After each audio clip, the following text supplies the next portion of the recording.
Okay. All right. Hi, everybody. Welcome. Just a minute.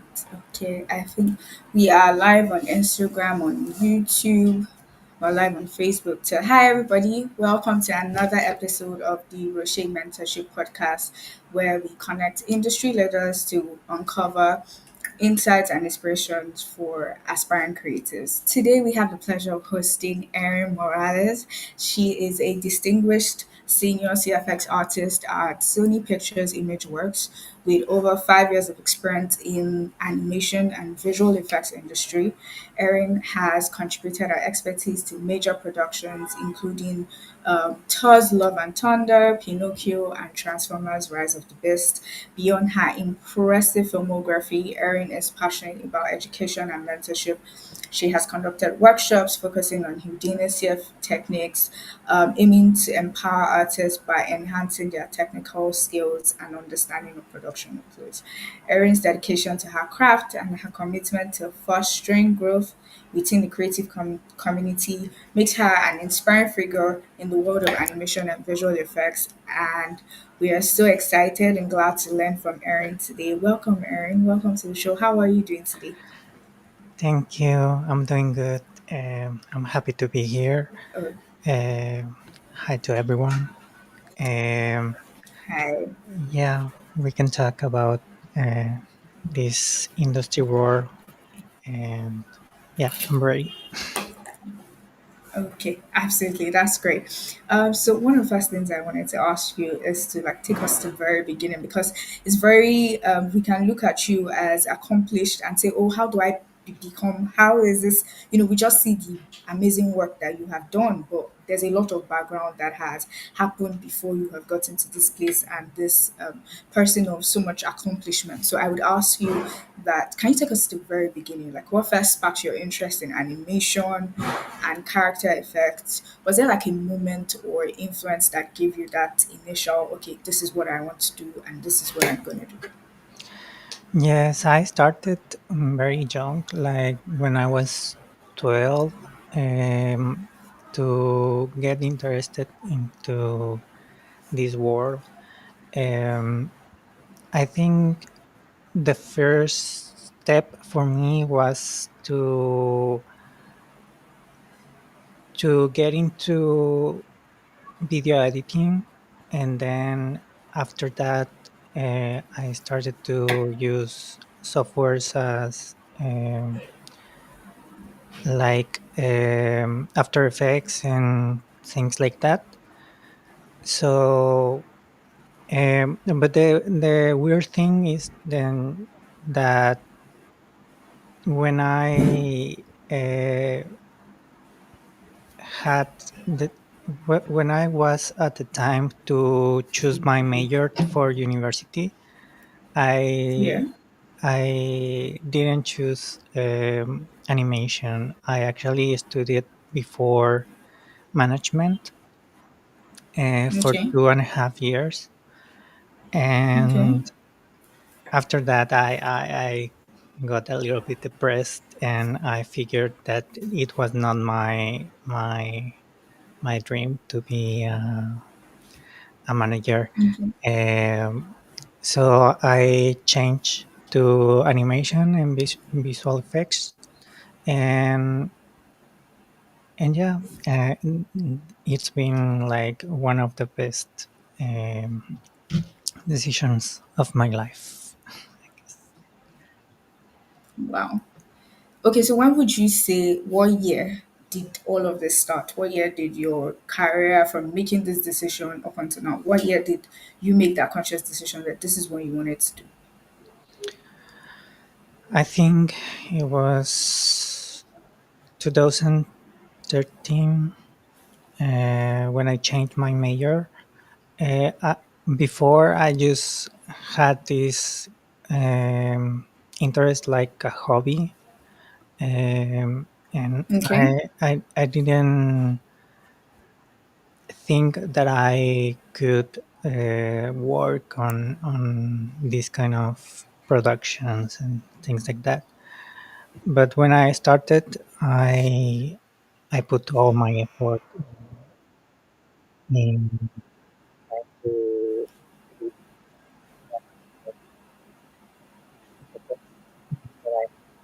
so I think it was really.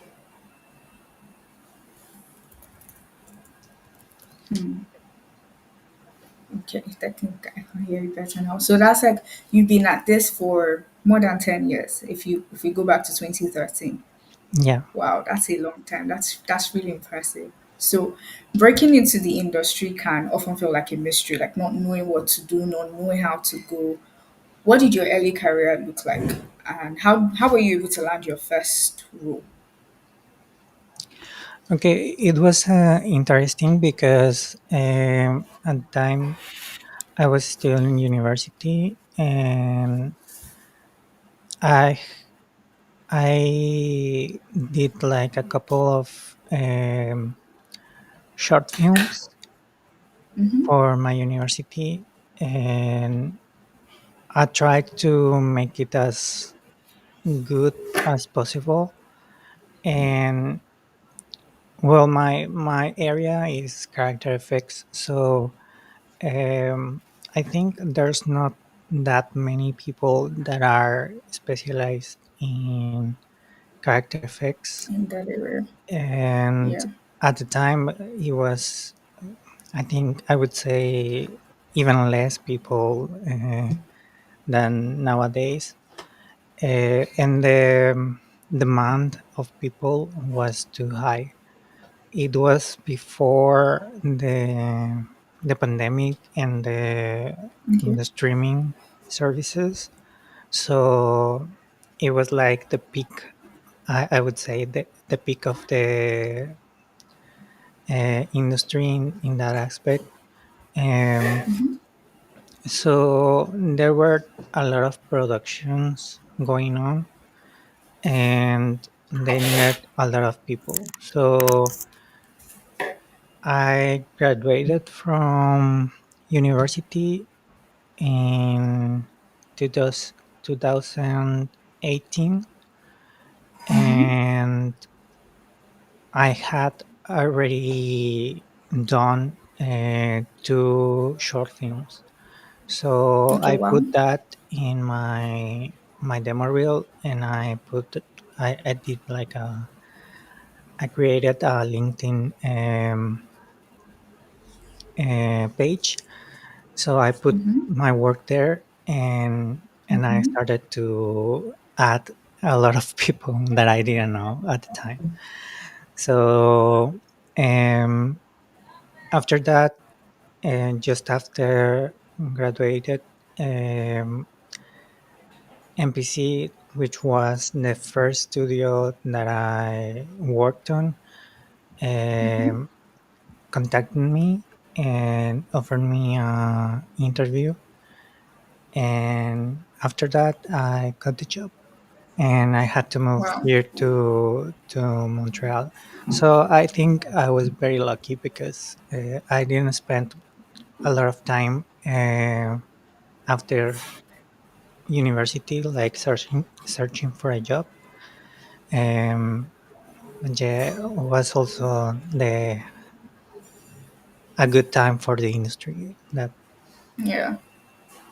Yeah, so if there's something I'm going to take out of this is to put yourself out there like you did on LinkedIn and just add as many people as possible just so that your work gets seen. So I'm gonna take that as a lesson personally. Thank you for that. So I would ask you because today many young people think that learning software is enough, right? So from your experience, what's the deeper layer beyond technical skill that truly matters in this field? okay? I would say when you are s- when you are starting, you should more focus on the artistic part of the job, Okay. like have a good eye for motion and everything.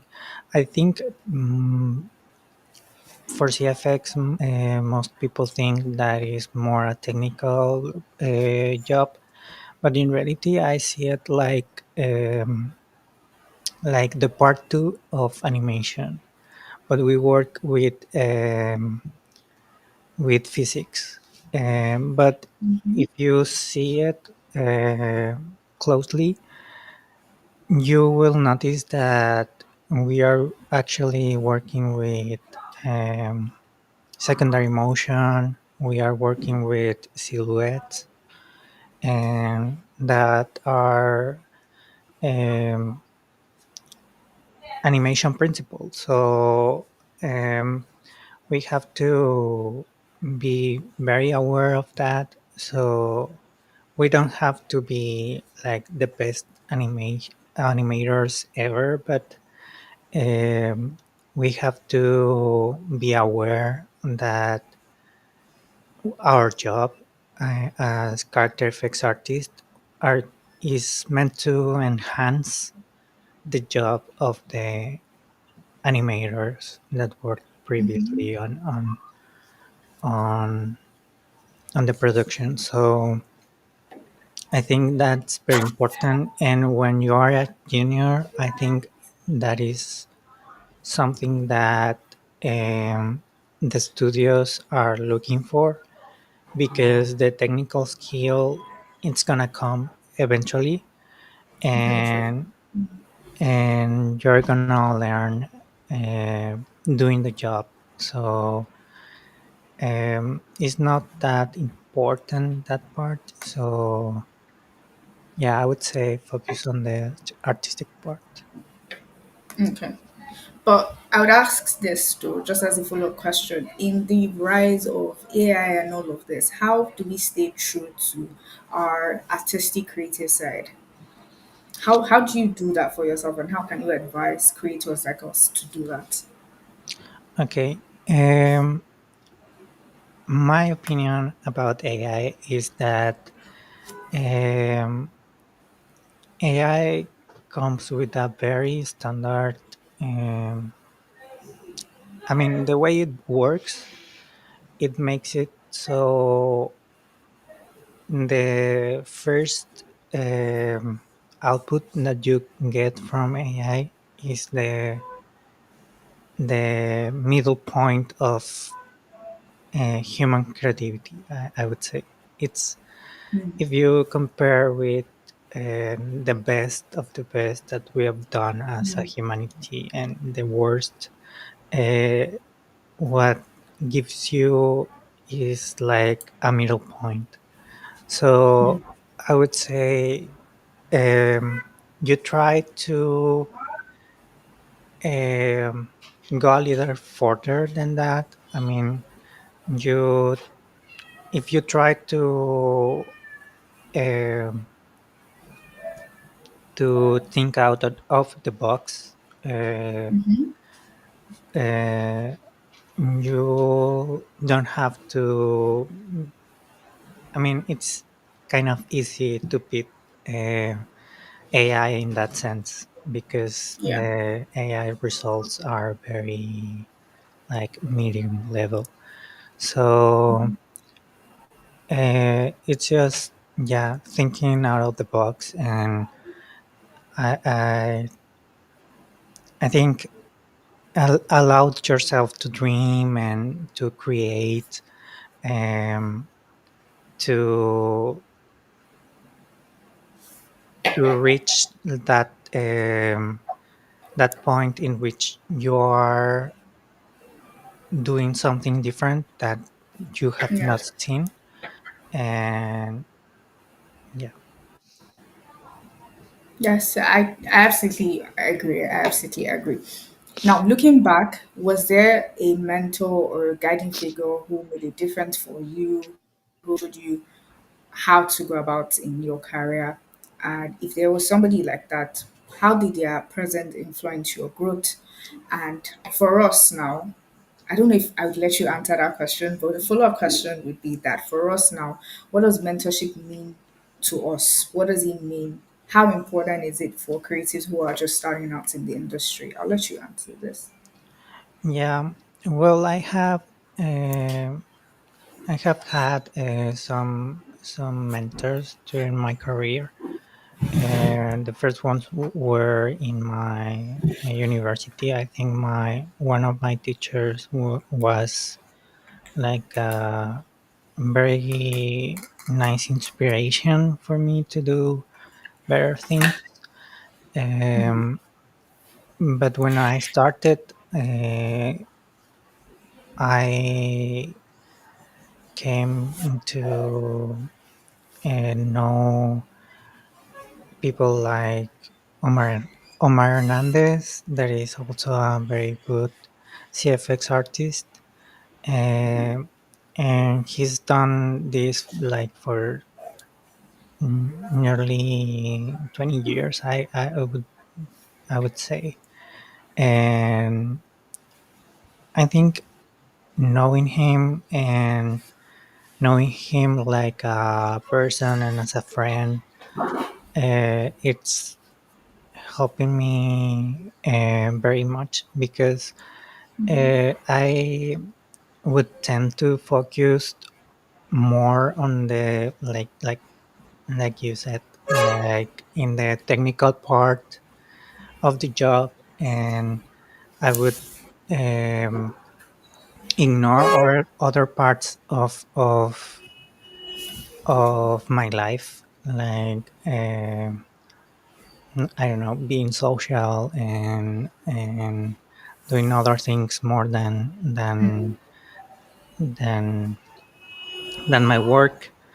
So I think he more than anything, he has shown me that we are not all about animation as much as um, we love this and we are passionate about this.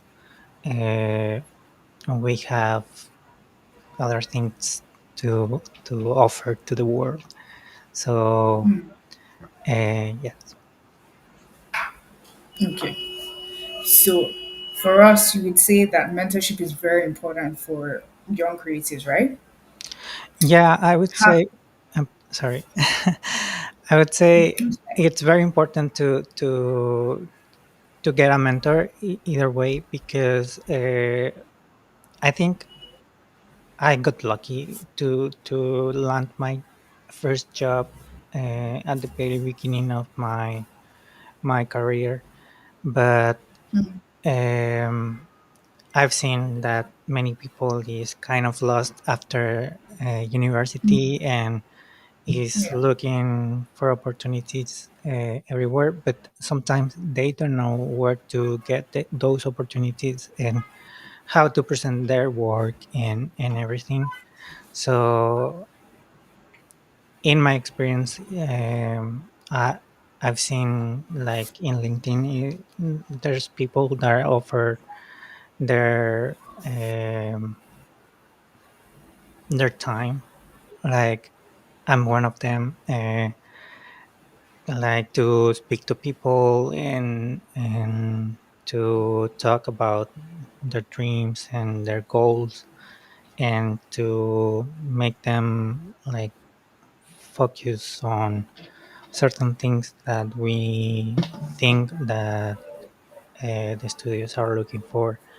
And I think it's very important to reach out to people that is already in the industry to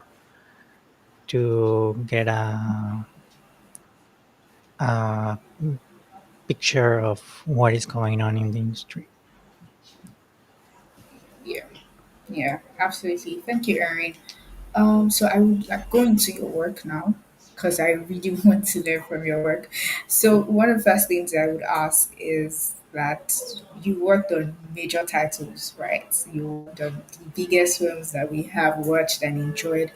But which of those projects would you say taught you the most? And in what way did it teach you? Could you share like a moment that working on these projects made you grow creatively, professionally, or even like personally as an animator or as a CFX artist?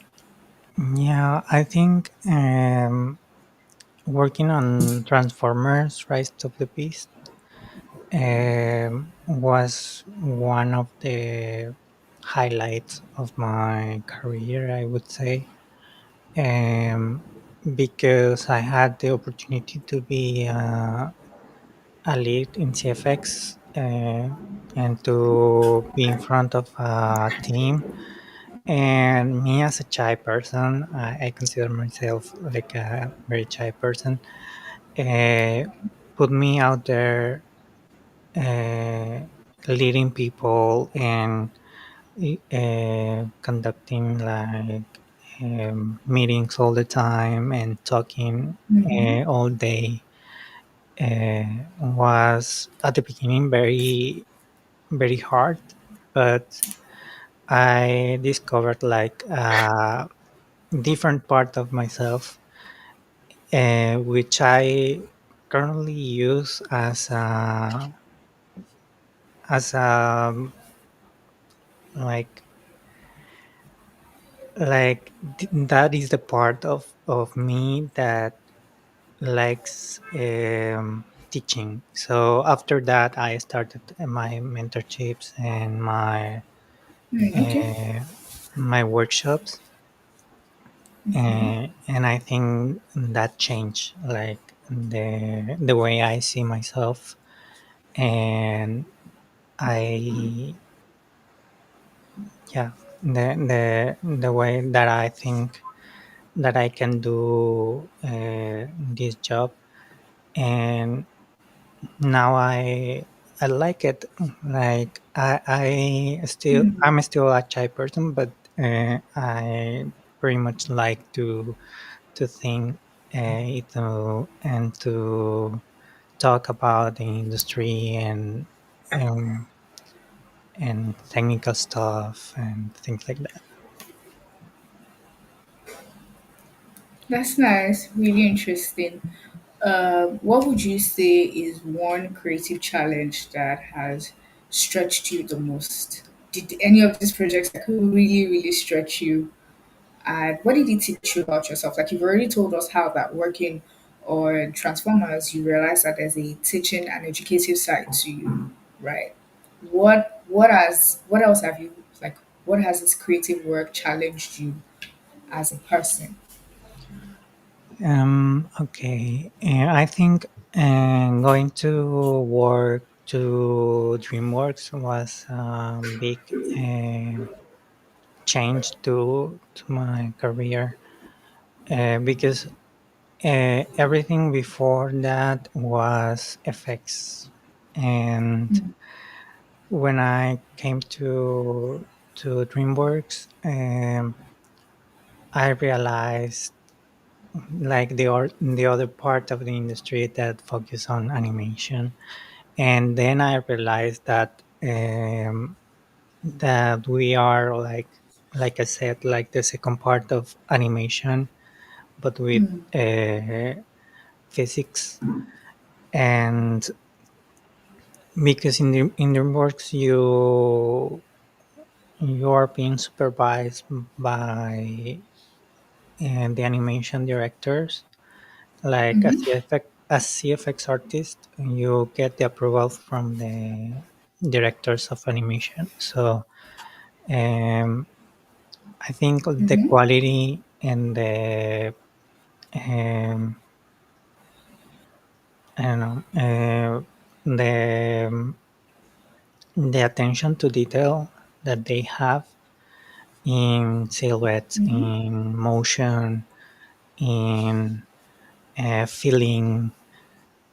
Um, it's it's been really a change for my work, and it had helped me to rethink the way I see my job. So in that part, I started to take more responsibility to do some setups, like Mm-hmm. one-offs for some shots specifically. And also I think I think my favorite movie that I worked on DreamWorks was the Wild Robot that was recently nominated for Yes. the the Oscars. So I think since the beginning of my career, I wanted to be part of something like new in a way that was not part of a previous big franchise or a sequel of something or a remake. Yeah. Something novel, something Mhm, new.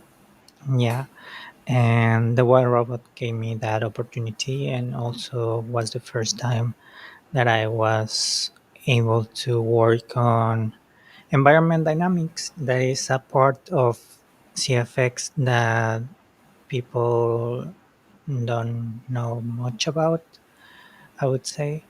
When you think about CFX, you think about cloth simulation or hair simulation, but um, it's weird to think about environment simulation, and that is the highlight of that movie. So it's been very interesting to work on that part, and yeah, creatively being part of the team that cares so much about detail. It's been cool. Interesting. Interesting. So I'm going to ask you, I'm going to circle back to our conversation about industry changes and AI. And I'm going to ask you how that AI is creeping into creative pipelines. Like we agree that that's happening. But how are you personally navigating the intersection between human creativity and automation in your work? Should emerging artists be worried or should we be hopeful? In my opinion, it hasn't been much of a change yet Okay. in my work. Like, well, I think currently the generative AI is not at the level that we want for cinema, like for movies. But I do think that there are some tools that are helping us right now, like the tools that helps you to code and to do programming. I think those are like the most used tools that I've seen in the industry being used, like for, I would say, standard artists that are not um, usually in the technical side. I think they are starting to be more proactive um, and to offer new solutions because of the help of AI in that aspect. Um, but and in another part of the industry, also in the tool creation, we have seen. I mean, it was there before, but I've seen it like a little bit more recently.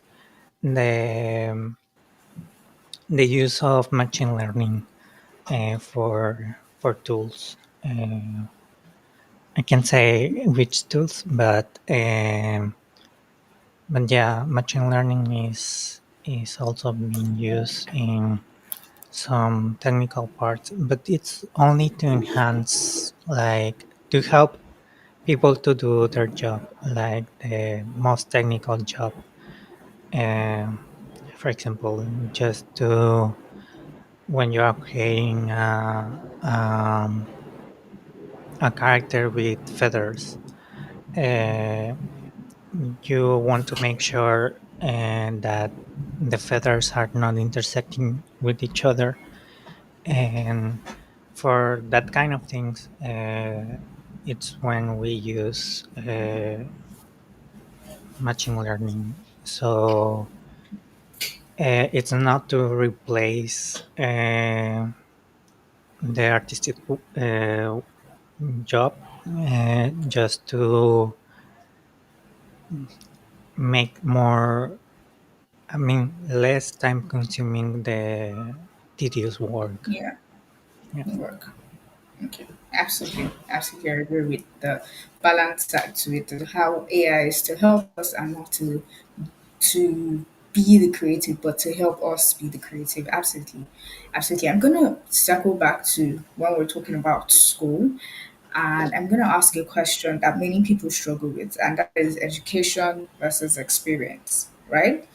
So there's often a debate about how like formal education versus self-taught learning in animation. In your view, what truly matters when building a career in this space? Would you say formal education, or would you say you're still going to make it as a self-taught um, animator?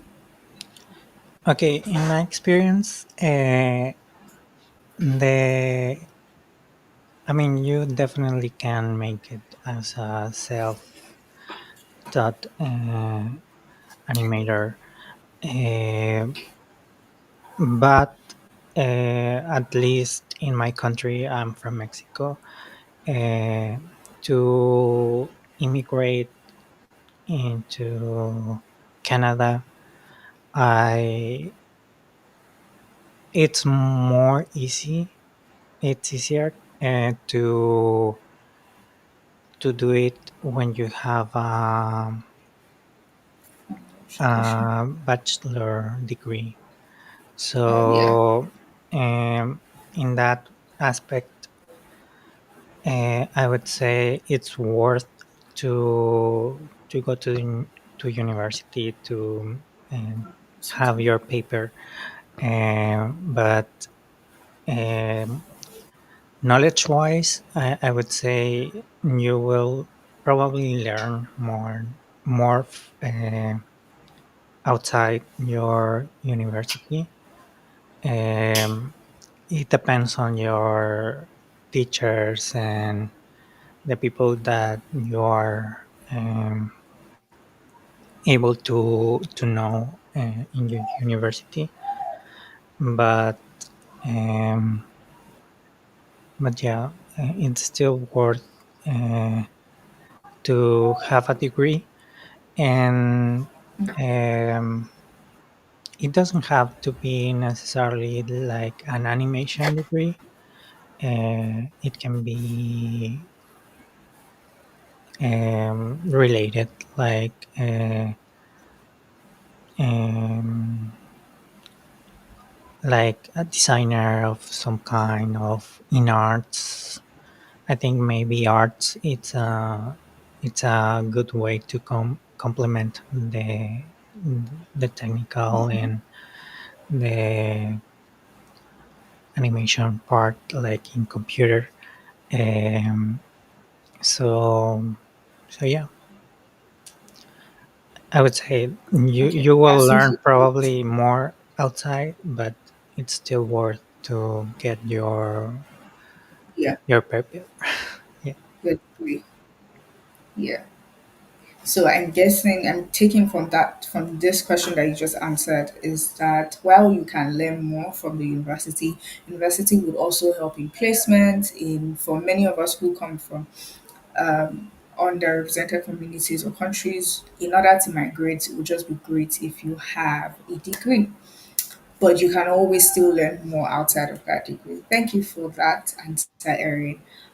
So I was going to ask about your if you could speak to the younger Erin that just started out in the industry? What would you say to her today?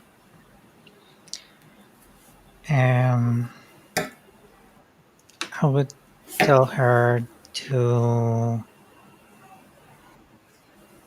um, I don't know because in my university in university I was so focused on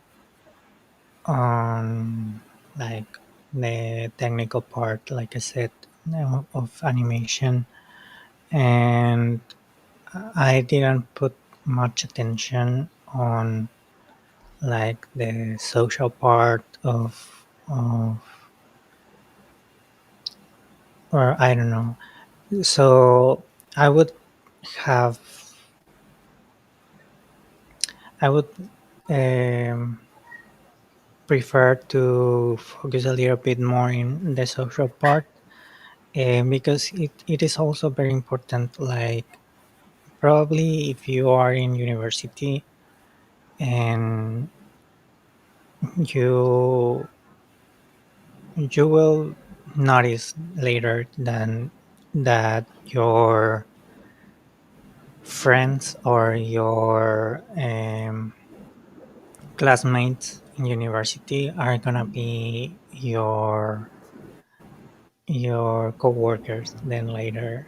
So it's important to have those connections and to have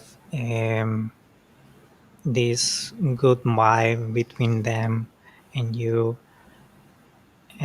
to help each other. Is not like a not see it like a competition, like you have to um, be first in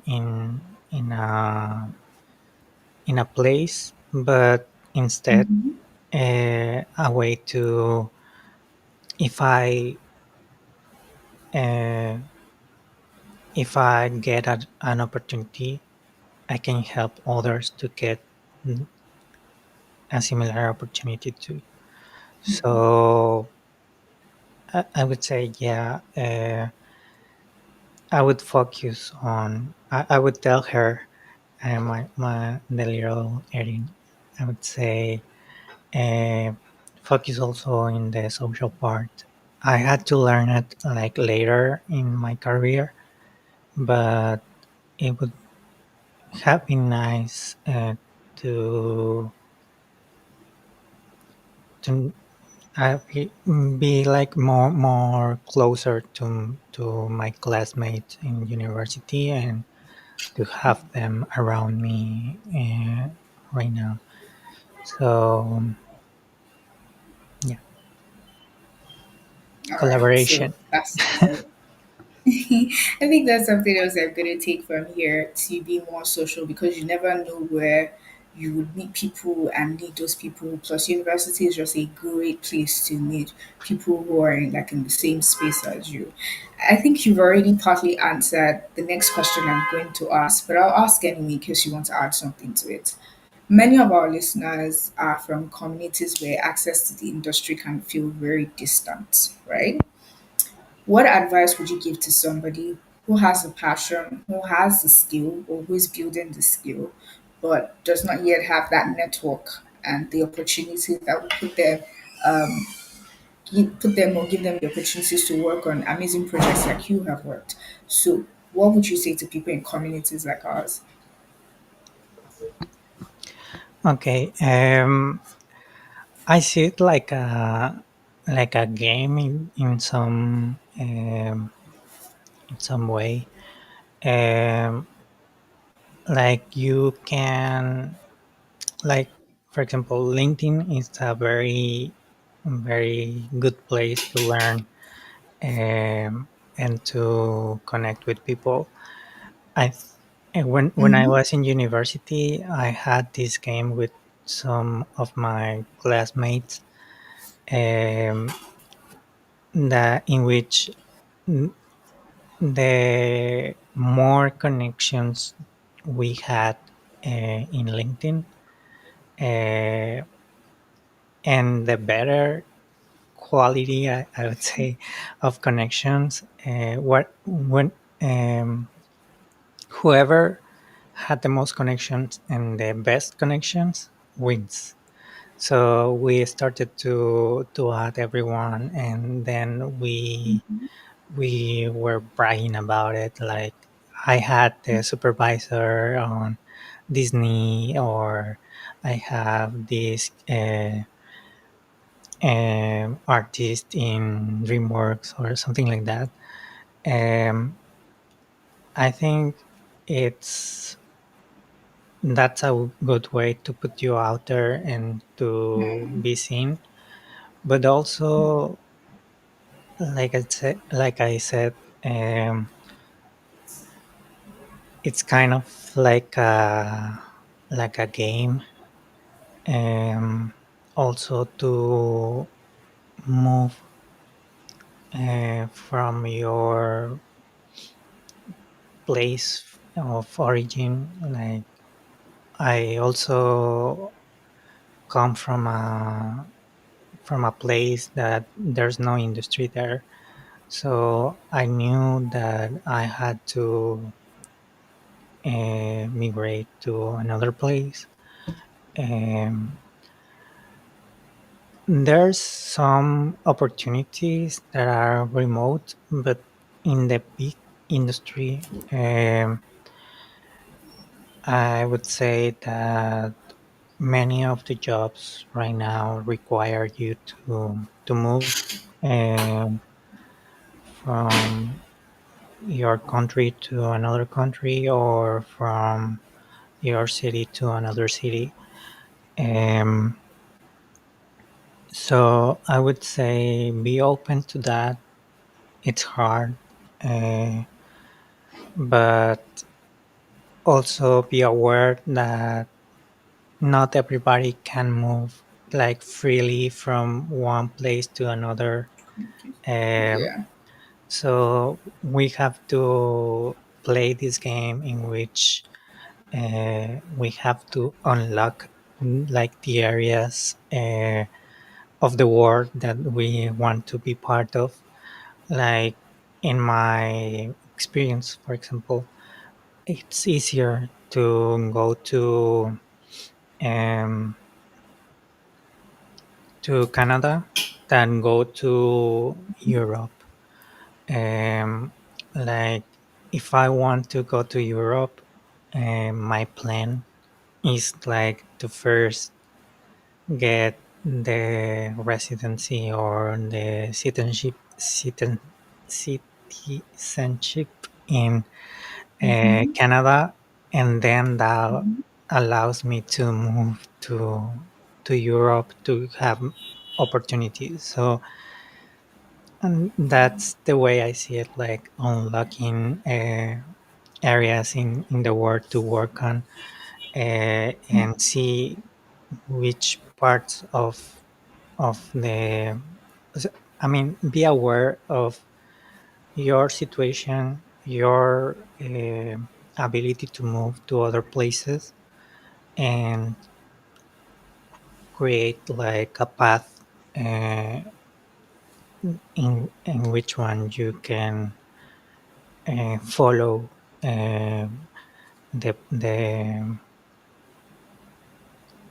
like to jump from city to city, or studio from studio. And sadly we don't have like everyone don't have like the same um, opportunities, um, or are able to move like as easy as others. So um, yeah, create your own path, and don't be like frustrated because everyone have each own path,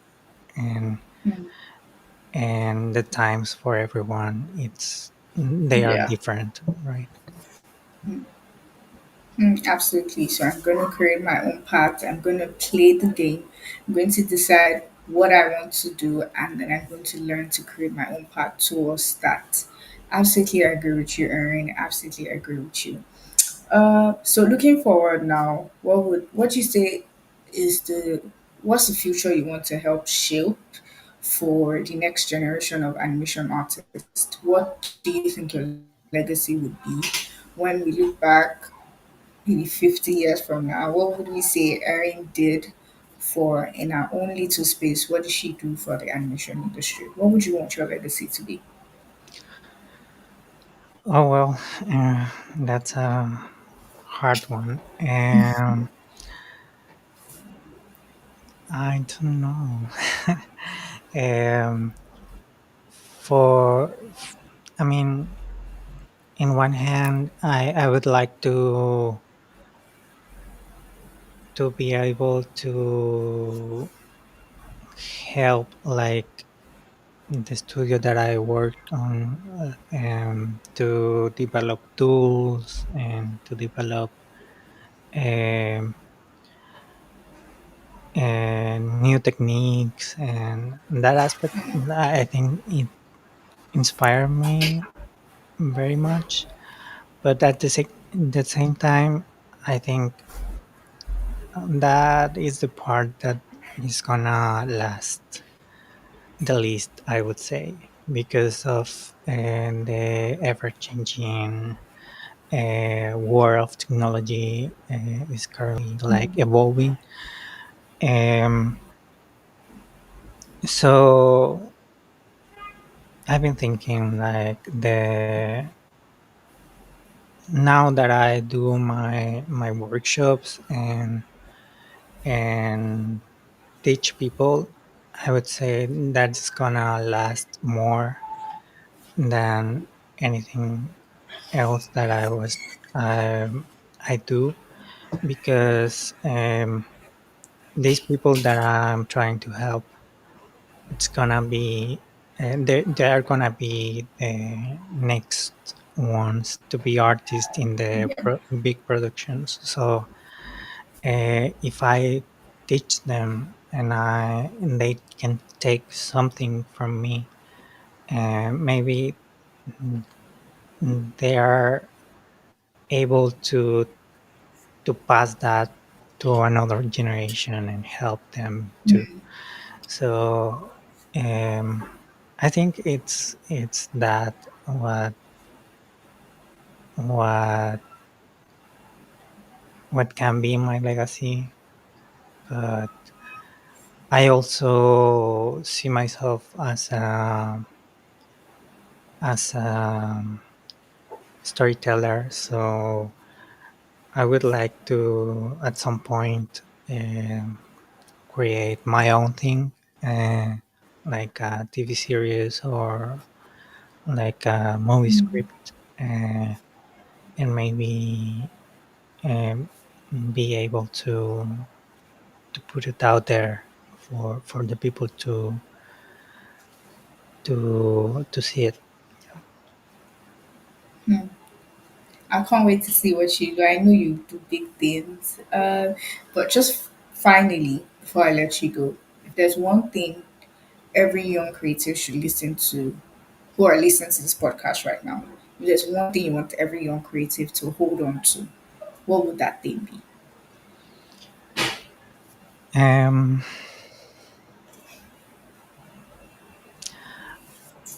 I think right now it's very uncertain.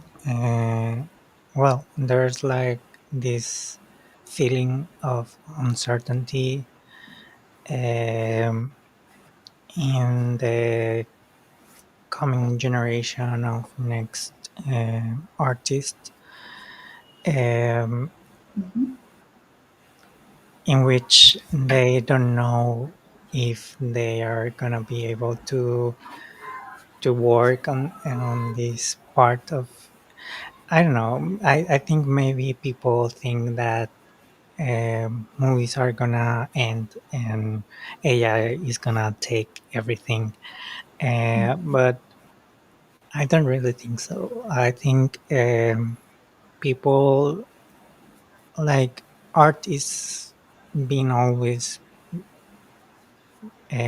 created from people, and it's gonna evolve maybe, and it's gonna change some things, but I think people is interested to see what other people want to say through art, and in that aspect I think we're gonna be okay as artists in this industry, and we're gonna uh, still be able to tell our stories. um, this industry is not gonna end, I can assure you that. um, and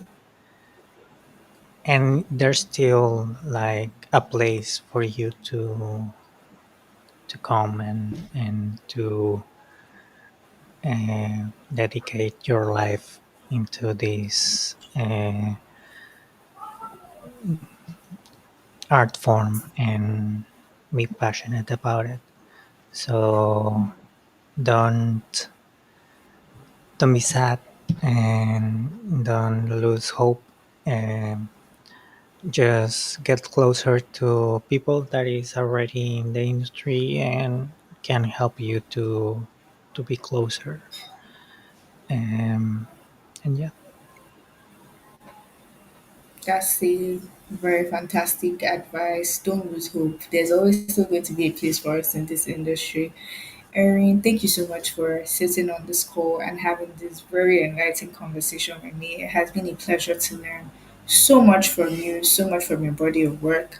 I know personally that I'm going to take all of these things and I'm going to apply it into my own work. And I'm sure that because this is broadcast live for people all over the world to watch, and I'm sure that people who come from my community, people like us, will be able to learn from this. So thank you for not just being an amazing CFX artist, but for pouring into other people. It was a pleasure to get on this call with you. Thank you so much, Erin.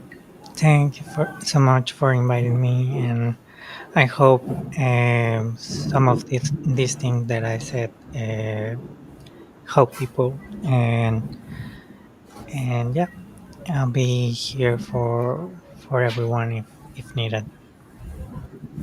Oh, absolutely, absolutely. We can't wait to even have you on the Russia Mentorship platform very soon. Thank you, Erin. Thank you. So that's what we have for today, guys. Thank you so much for joining. We have so many more amazing conversations like this coming up next week. So do uh, make sure you're looking at all our live platforms, and we will see you very soon. Bye.